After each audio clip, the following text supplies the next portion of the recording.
Hello, I'm very honored to have you here with us at Experts for Security and Global Affairs Association. Our guest today is Mr. Anthony Van Der Togt. He's a research fellow at the Clingendael Institute at The Hague. Welcome. Thank you very much. We had a very interesting debate today, and I would like to start by addressing you the following question. You mentioned today that the debate on the Eurasian Economic Union is very important. What is the state of the debate nowadays at the European level, and why it is important? The debate at the European level is somehow blocked. I mean, the main political debate, in particular because some of the member states of the European Union see the Eurasian Economic Union very much as a Russian instrument, as a Russian organization. And I think it is, first of all, this is only partly true. Because the other members of the Eurasian Economic Union, like Kazakhstan, like Belarus, also have an important say in the organization, and they help to frame the organization according to their own purposes. And it is important for the EU because there is now a real danger that as long as this conflict, mainly about Ukraine, persists, that you have two competing unions, you have two diverging integration processes. And that also has longer term consequences. If this lasts, we may end up standing more with, with our backs to each other and not engaging even in those spheres where it is possible to engage, even when you take into account things like sanctions. I mean, not everything is covered by sanctions.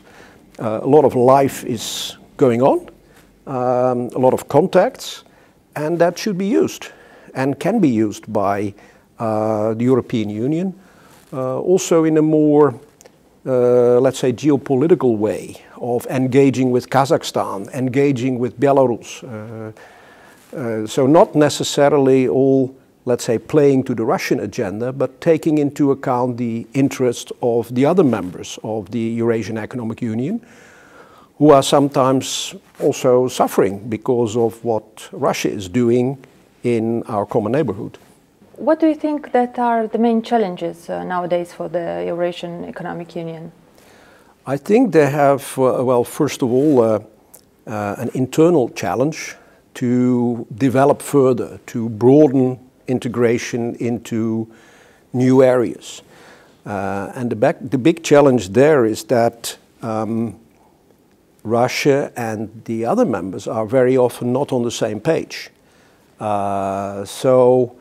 It is because of the agenda of Kazakhstan or Belarus that this is Eurasian Economic Union. So Russia would like to develop this union more also as a financial union, as a political union, but the others do not want to. Union. Energy, it will move to energy, but that can also work to the interest of the other partners, but that is put off till 2024. So they are not getting the benefits of that integration till that very moment.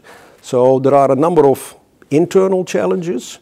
You have this kind of tendencies for other Eurasian Economic Union member states than Russia to develop multi-vector policies. They do not want to depend only on this organization or only on Russia. So they develop their own relations with China, for example, or with the European Union. So they try somehow to balance or to hedge, not to become too much dependent on one major actor. And that's only logical also from an economic perspective, that they are doing it like that. That's the internal challenge. And then the external challenge is for the Eurasian Economic Union's relations with the outside world. Whether or not somehow it can be made more compatible with European Union and Eastern Partnership policies, or with taking into account what China is doing with the Belt and Road Initiative, but it's not only infrastructure, it's a much broader challenge. And it's a challenge for European Union, but also for Eurasian Economic Union. Because now in the present situation, sometimes Russia becomes too much dependent on China. And Russia never liked to be, well, let's say, treated by the EU or the US as a kind of junior partner. But they now run a serious risk to becoming the junior partner for China and just delivering technology or energy resources, natural resources to China. And I think in the long run, that is not very profitable for Russia if they are in that situation. And that could also bring, in a way, Russia and the EU closer together. Also, the EU and Russia, you see already somewhat more discussions now because of the present US policies, which is very unipolar, very much America first, not really caring about the multilateral order. Not predictable. Not totally unpredictable. So therefore you see that over the last year, in spite of the conflict around Ukraine, especially the bigger countries like Germany and France are talking again to Russia and are thinking about that, yeah, in some ways we should move the relationship forward. You mentioned the interest of other members except Russia and their need for this multi-vector policy. But do you think that they have identified the tools and the mechanism to achieve their strategic interest within the Eurasian Economic Union? I think only partly. Of course they are trying. They cannot refuse such a Russian plan because economies still are very closely related in a number of aspects.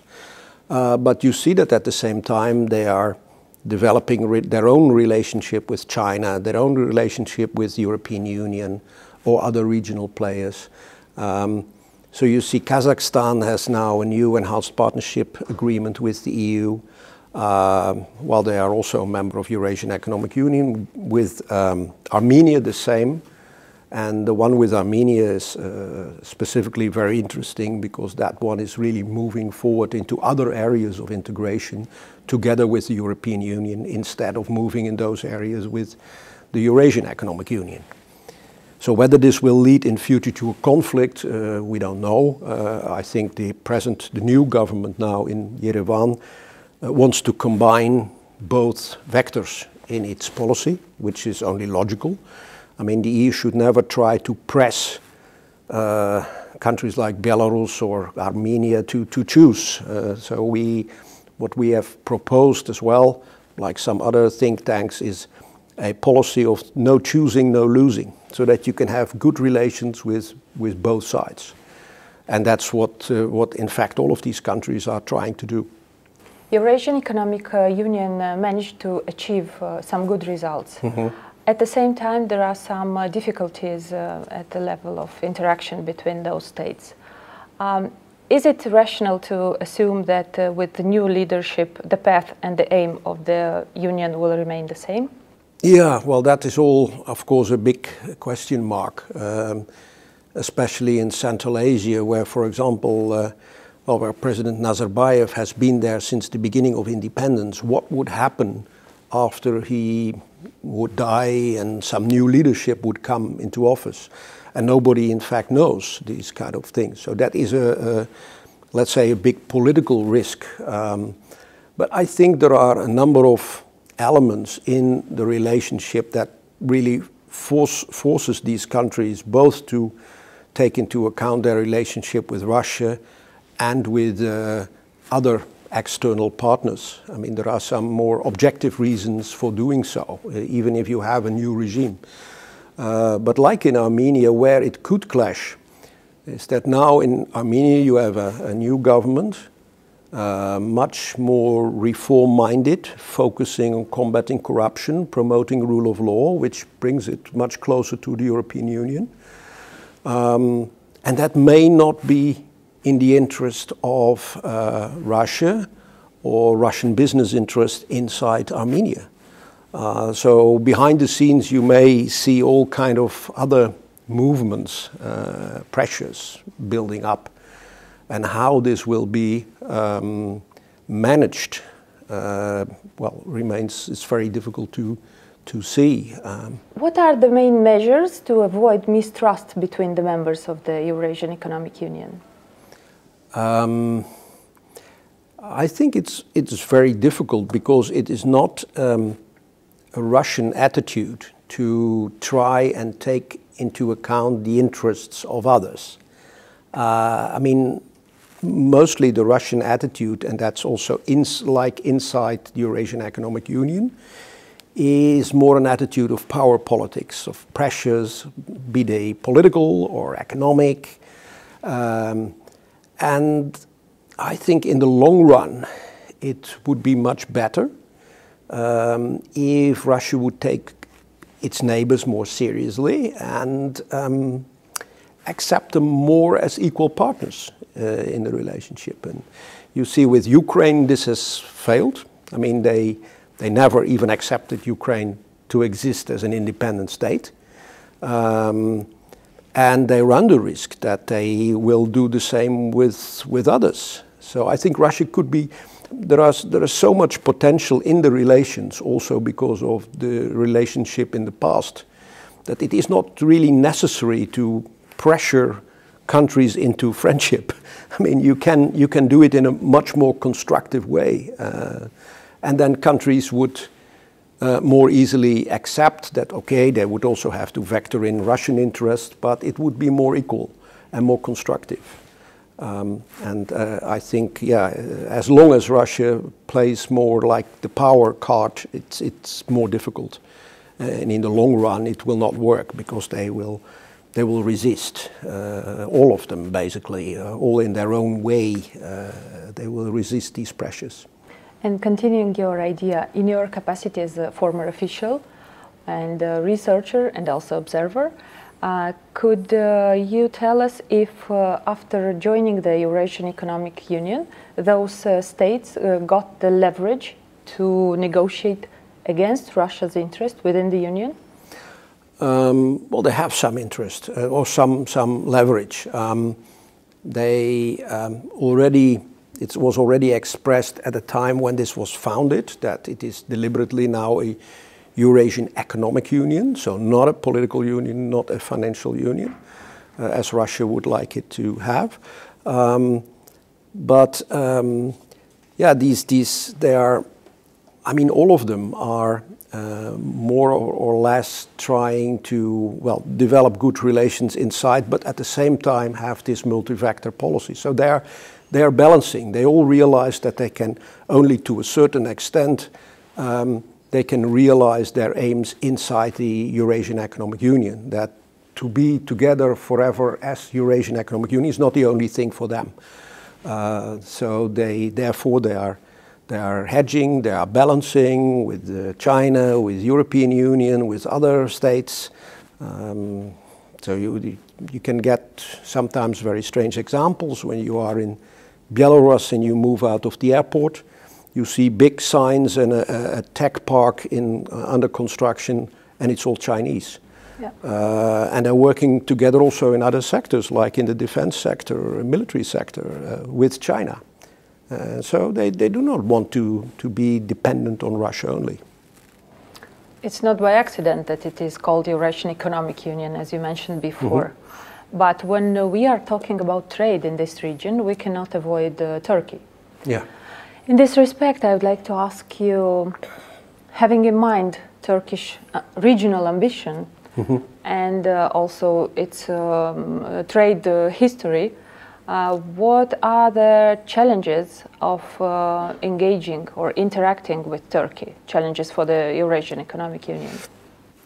I think it's, well, first and foremost, in the bilateral relations between Russia and Turkey that this plays an important role. Both want to be important regional players in Black Sea security, but also in the Middle East, especially in Syria. They had their problems. They decided more or less to put a few problems aside and develop relations in a more pragmatic way. Also, especially in the energy sector, just because it is good for the business for both sides. With Eurasian Economic Union, I think there are some attempts to get a closer relationship, but there Turkey is much closer related to the European Union as far as trade and business is concerned than to the Eurasian Economic Union. So they're mostly using this for political aims, trying to say, well, we've got an alternative, we have some other partners to turn to. It's the same within NATO, where they say, okay, but then we buy anti-aircraft equipment from Russia. I mean, it is not really, Turkey is not really moving in that direction. It's a kind of chip in this game to get more out of the relationship with the EU or with the US than that it is for real. There are some in Turkey, but it's a very small community, which also for more ideological reasons see an aim of getting closer to Russia, also as co-Eurasianists or something, but that is really a very small group. I mean, the business aspects, I mean, those are, I think, the most important, and the role Erdogan wants to play in the region, and then he is playing the one side against the other to get the maximum out of the relationship with each and every one. When it comes to opportunities or benefits, what are the benefits of the cooperation between, for example, Netherlands and the Eurasian Economic Union? And what would you think the benefits might be from the Romanian perspective? I think the benefits can be partly in trade. Our own relationship with Russia is, well, the main part is energy at the moment. Big companies like Shell, like Gasunie, which is our Gazprom, their relationship with Gazprom, their involvement in Nord Stream and in Nord Stream 2.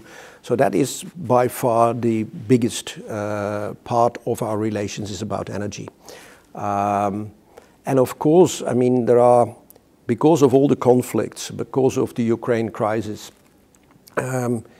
relations are gradually being looked at also more from a security perspective. In the past, it was seen just as business, just on financial terms, business terms. Also the energy relations, the geopolitical aspects were not really taken into account, and now they are. So therefore we have bigger discussions than in the past about Nord Stream, about the geopolitical implications of Nord Stream. We were involved in the past also in South Stream, in Nabucco. Even there was a Dutch former minister working on Nabucco. I think in principle the Dutch are looking more at, let's say, the northern angle of the relations, the Baltics, Poland, also because of a security perspective. We have become less involved in that way in, let's say, the southern region, the southern flank of NATO as well, because these things are getting more and more interconnected. In a certain sense also the neighborhood policies are securitized, and the same happens with the energy relations and with business relations in general. And there is a big risk that in future, well, that we develop a disconnect, that it becomes more and more difficult also for business to connect and to have well, a profitable relationship for both sides. How about Romania? What would be the positive outcome of such type of cooperation? Yeah, I think for Romania, it's what is very important is also Moldova. So apart from purely a business perspective, Moldova is somewhere in between, and there are now some fundamental discussions in Moldova, whether Moldova should also have its own special relationship with Eurasian Economic Union. As the President has claimed a an observer role for whatever it's worth. But if after elections in Moldova the mood changes and there is also the government wants to have a more positive relationship with not only with Russia but also with the Eurasian Economic Union as such, then the EU would seriously have to consider how this would be compatible with the agenda of the association agreement and deep and comprehensive free trade area. What do you do with it? Whether it's possible to combine, to make systems more compatible. So then we'll have to face that question again. Mr. Van Der Togt, it was a pleasure and thank you so much. I hope to see you again in Bucharest at our events. Thank you very much for having me. Thank you so much. Okay, thank you.